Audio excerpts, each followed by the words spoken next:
Here are the top stories for today, July 7, 2022. President Ferdinand Marcos Jr. begins his push for a streamlined and more efficient bureaucracy. 2 offices were abolished while the Presidential Communications Operations Office is reorganized and is now the Office of the Press Secretary. The government is urged to fast-track the rollout of subsidies for poor families as Filipinos continue to grapple with the impact of economic downturns resulting in rising living costs. The country's employment rate sees a slight hike in May on a year-on-year basis as the government eases COVID-19 curbs, paving the way to more economic activities that generate jobs for the people. And a sigh of relief for customers, the Energy Regulatory Commission orders Meralco to refund some 21.8 billion pesos in distribution charges, which may mean lower power rates this July.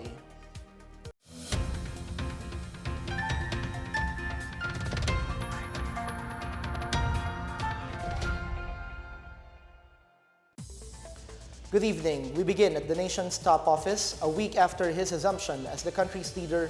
President Ferdinand Bongbong Marcos Jr. issued 2 executive orders abolishing and reorganizing a few executive offices.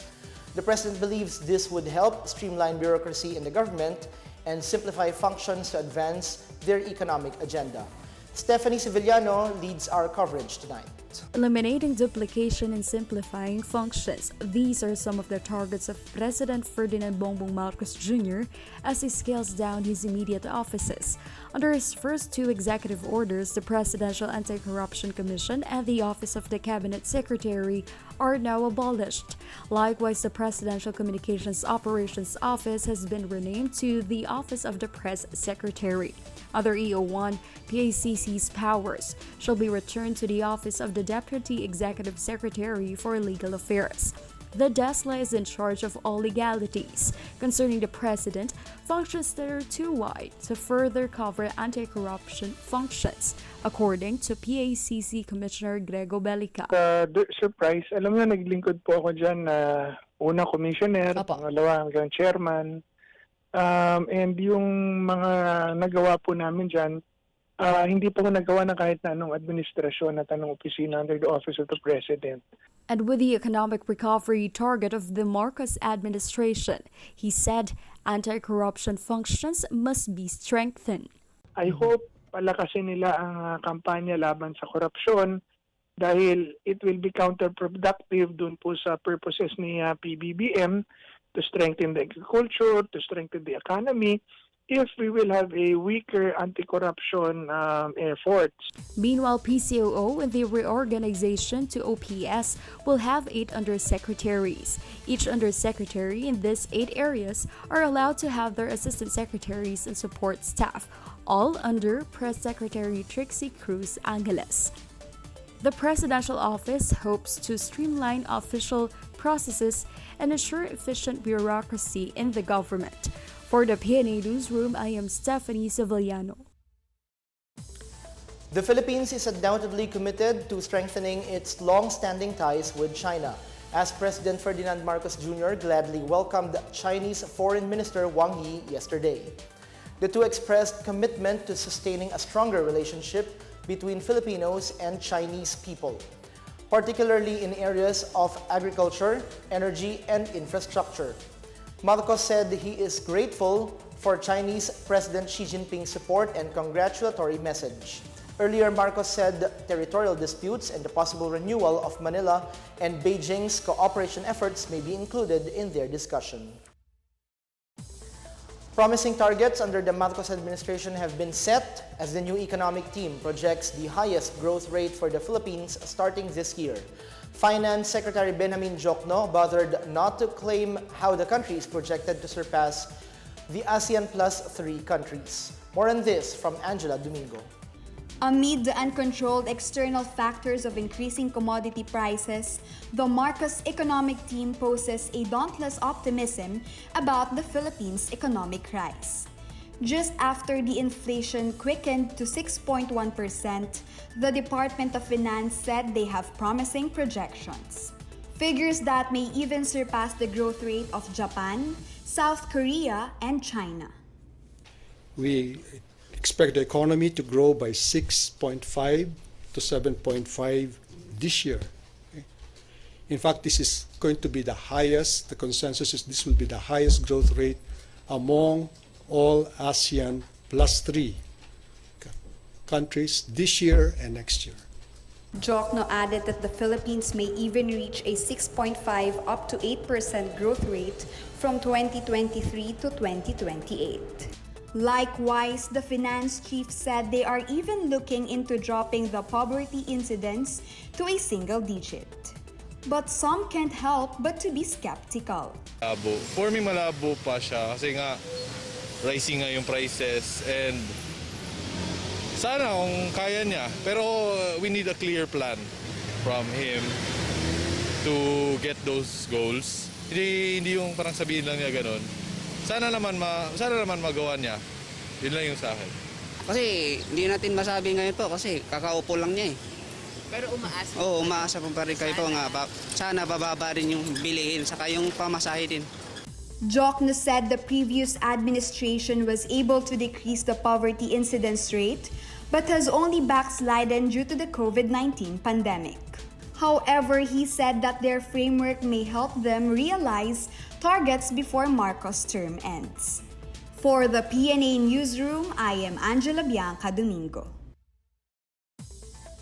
It will not be business as usual for the next health secretary, according to former National Task Force Against COVID-19 Special Advisor Dr. Anthony Liatchon. In an interview, Liatchon said the next chief of the Department of Health should not only be inclined to the health profession, but open to the economic recovery agenda of President Ferdinand Bongbong Marcos Jr.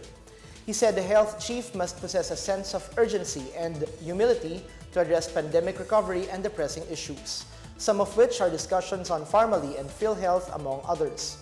Liatchon, meanwhile, lauded Marcos's direction on further opening the economy through the widening of booster shots rollout and the opening of face-to-face classes.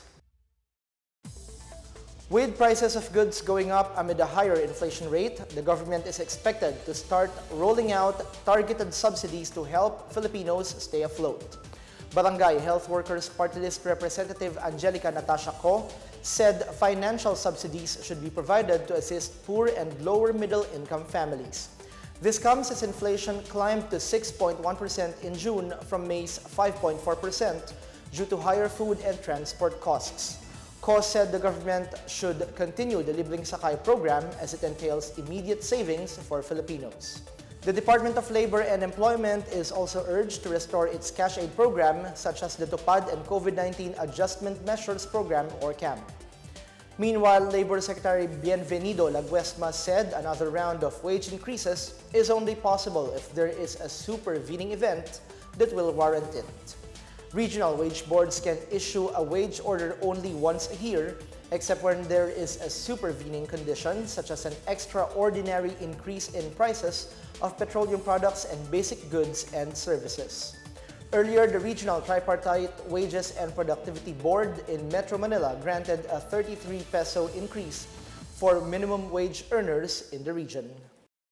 Still ahead, consumers may see a dip in power rates this July. We tell you later why. And Manila rolls out COVID-19 booster doses for the 12 to 17 age group. We'll be back after a quick break. Keep it here on the PNA Newsroom.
More Filipinos are back in the labor force as the employment rate in the country slightly increased on a year-on-year basis, with an estimated 94% in May, higher compared to 92.3% in the same month last year.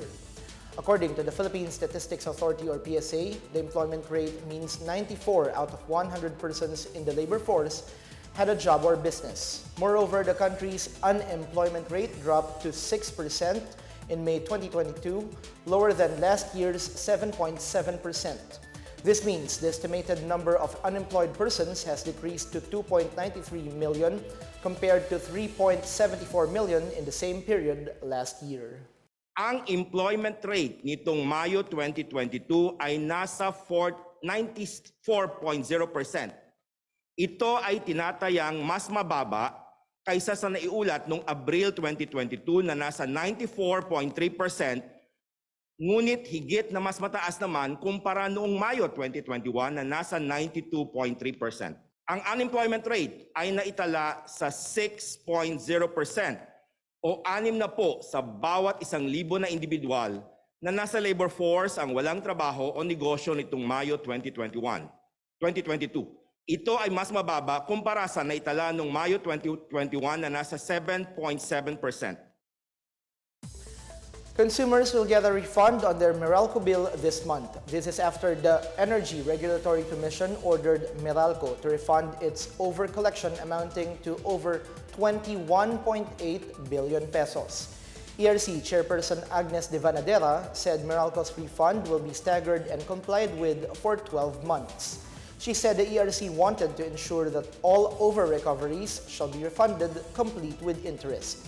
The adjustments were made following the review of rate adjustments implemented by Meralco from July 2015 to June 2022. De Vanadera meanwhile said the refund may not be significantly felt by some due to global crude hikes.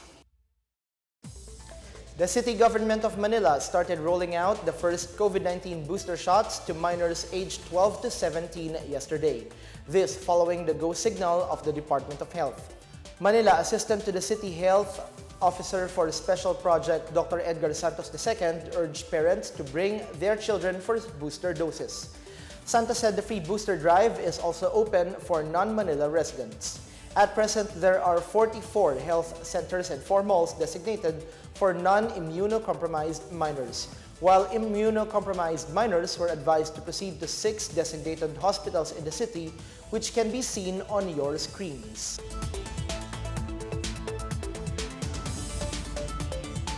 Immunocompromised minors may receive their booster shot 28 days after their second dose, while the rest may have their first booster shot 5 months after their second dose. At least 50 indigent families are about to have their share of decent homes as the Bangsamoro Autonomous Region in Muslim Mindanao started their 31.8 million pesos worth of housing projects in Cotabato. Mayor Muhammad Bruce Matabalao said Cotabato City is lucky to have this project funded through the General Appropriation Act of Bangsamoro for 2022. Each house will have a living room, kitchen, comfort room, and 2 bedrooms. It will also be connected to a water and power source. Families are expected to receive their certificate of land ownership. Matabalao added that the BARMM had pledged about 900 million pesos in infrastructure projects to the city since June 30. 8 more former rebels in Central Negros have received livelihood kits as part of government efforts to address insurgency. The rebels decided to surrender due to extreme hardship and neglect from the leaders of their organization. Of the 8 former rebels, 5 of them received 10 goats or 2 goats each, 2 got sari-sari store kits, while another 1 received a cell phone with a freeloader. Brigadier General Inocencio Pasaporte of the 303rd Infantry Brigade said the various forms of assistance handed over to former rebels signify the government's sincere efforts to help them start a new life. He also called on other members of the NPA to leave the armed struggle as the government is ready to assist them in improving their lives. 4 members of the Communist Party of the Philippines New People's Army died in a clash with government forces in a remote area in Negros Occidental. The Philippine Army said its personnel together with police troops engaged at least 14 rebels after identifying their location in Sitio Amilis, Barangay Santol, Binalbagan, Negros Occidental. The fatalities are said to be members of the NPA's Central Negros II Committee Rehiyong Negros Cebu, Bohol, Siquijor. Troops recovered the bodies of the 4 rebels along with several firearms, various supplies, and personal items at the encounter site. Children should not be denied of their childhood and potential. This is the message of the Commission on Human Rights as it sums up its efforts to combat child labor woes in the Philippines. CHR Executive Director Jacqueline Andeguia lauded the Department of Labor and Employment for rescuing 90,000 minors from child labor since 2018. So far, the DOLE has collected information of more than 454,000 child workers nationwide. Over 105,000 of them were provided with government assistance for health, education, and even a livelihood amelioration for their parents. And from having around 2.1 million child laborers a decade ago, it has dropped to almost 600,000 in 2020. De Guia meanwhile said ending child labor requires strong political will from our leaders.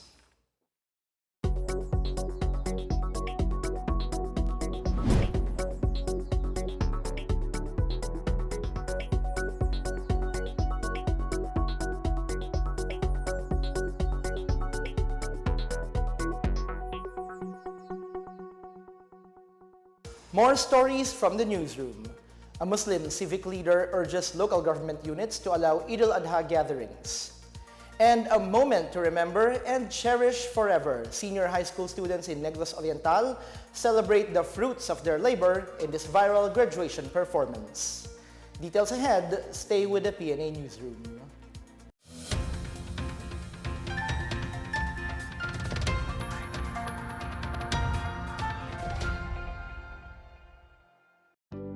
Alamin kung paano ang tamang pagsusuot ng surgical mask. Una, hawakan ang mask sa strap at siguruhing natatakpan nito ang inyong bibig at ilong. Tandaan, ang may kulay na bahagi ng mask ang dapat nasa labas. Ito lamang ang tamang paraan ng pagsuot nito. Ihulma ang nose piece o maliit na metallic strip ayon sa hugis ng inyong ilong. Iwasan ang paghawak sa inyong ilong at bibig. Kung marumi na ang mask, hubarin ito gamit ang strap at itapon ito sa isang basurahan. Siguruhin ang maayos na paghuhugas ng kamay gamit ang sabon at tubig. Ang surgical mask ay dapat gamitin ng mga pasyenteng may sakit sa baga o mga taong mayroong ubo, sipon at lagnat, mga nag-aalaga sa mga may sakit, at mga healthcare at frontline workers. Maaari ring magsuot nito kung kayo ay pupunta sa matataong lugar. Basta't sama-sama at laging handa, kaya natin to! Isang paalala mula sa DOH, PCOO, KBP, at ng himpilang ito. Alamin ang tamang paraan ng pag-ubo upang mapigilan ang paglaganap ng Coronavirus Disease 2019. Ugaliing magdala ng panyo o tissue. Kung uubo o babahing, takpan ang buong ilong at bibig gamit ang panyo o tissue. Kung walang dalang panyo o tissue, maaaring gamitin ang braso na pantakip. Kung nakararamdam na kailangan umubo o bumahing, agad na dumistansya sa mga tao sa paligid. Huwag dumura kung saan-saan, gumamit ng tissue at itapon sa basurahan. Ugaliin ang paghuhugas ng kamay at paggamit ng alcohol o hand sanitizer upang mamatay ang mikrobyo. Basta't sama-sama at laging handa, kaya natin to! Isang paalala mula sa DOH, PCOO, KBP, at ng himpilang ito.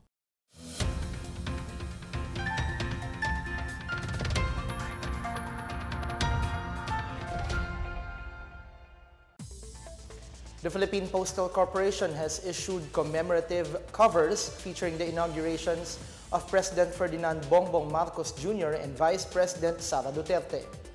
The commemorative covers were issued on June 30, the day Marcos took his oath as the 17th President of the country. Along with their photos, the Malacanang Palace is shown on the background of the Marcos commemorative cover, while Duterte's background shows an image of the Monument of Peace and Unity in Davao City, as well as the Philippine Eagle. Enthusiasts can get a copy of the covers at the Manila Central Post Office, while stamps on the inauguration will also be issued soon. A Muslim civic leader urges local government units to allow Muslims in their areas to hold gatherings to celebrate Eid al-Adha. Former Bangsamoro Legislative Assembly member Samira Gutok said Eid al-Adha is the second biggest festivity in the Islamic calendar, so they must gather to pray and celebrate despite the pandemic. She said health and safety protocols like wearing of face masks will be strictly observed during small gatherings for the holiday. Based on the palace's declaration, this year's Eid al-Adha holiday falls on Saturday, July 9th, which commemorates Abraham's willingness to sacrifice his son as an act of obedience to God's command. Gutok said there are around 10 million Muslims in the country. More innovation and mitigation pillars were highlighted to advance disaster preparedness in the country, as the National Disaster Risk Reduction and Management Council partners with the Office of the Civil Defense. In line with National Disaster Resilience Month this July, the NDRRMC and OCD launched a webinar to showcase initiatives for inter- and multidisciplinary aspects of disaster prevention and mitigation. OCD Acting Chief Maria Cristina Cadagli insisted that the pressing climate issues now require collaborative efforts across agencies. Science and Technology Undersecretary Renato Solidum Jr., meanwhile, disclosed NDRRMC's vision to lead Asian countries in terms of science, technology, and innovation for disaster and climate resilience. He adds, these agencies are making a big leap to contribute to the country's resilience building. Resilience Hours will continue to air online every Thursdays this month.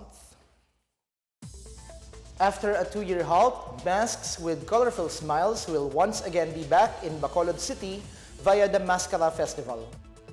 Mayor Alfredo Abelardo Benitez expects an estimated 200,000 tourists during the 43rd Mascara Festival in October. Festival Director Pinky Mirano Ocampo has already started preparing and planning for the event. In 2020, for the first time in 4 decades, the City of Smiles did not celebrate the iconic festival due to the COVID-19 pandemic. Benitez said they want to make this year's festival not just an event of the year, but an event of the decade. And we end the newscast on a light note. High school life leaves fond memories in the hearts and minds of every learner. And for students of a high school in Negros Oriental, the end of this chapter in their life would probably be extra special and viral.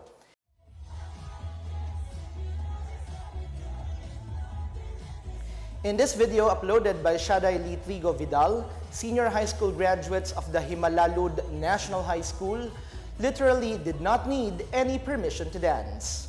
The graduates jived their way to a hope of a better future to the tune of the hit single of South Korean boy band BTS during commencement rites on June 30.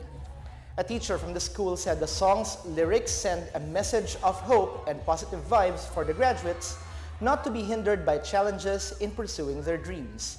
The video now has some 2.1 million views and 35,000 shares on Facebook. Congratulations, graduates! It is our hope that in your new journey, you don't have to worry because when you fall, you know how to land.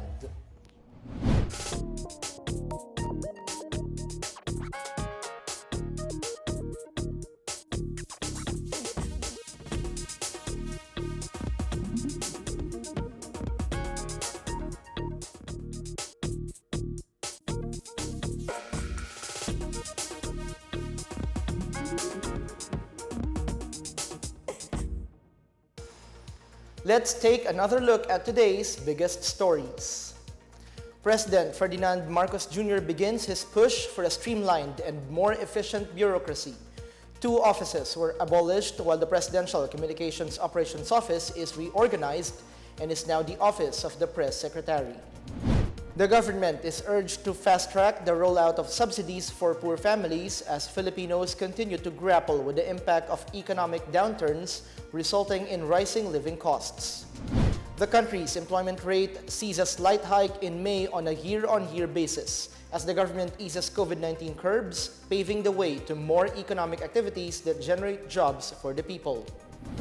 And a sigh of relief for customers, the Energy Regulatory Commission orders Meralco to refund some 21.8 billion pesos in distribution charges, which may mean lower power rates this July. As Filipinos, we all have a vital role to play in preventing the spread of COVID-19. So remember, wear face masks and face shields, Wash your hands often, practice safe physical distancing, go out only for essential reasons, and get vaccinated as soon as possible to protect ourselves, our families, and the community. Together, we can beat COVID-19.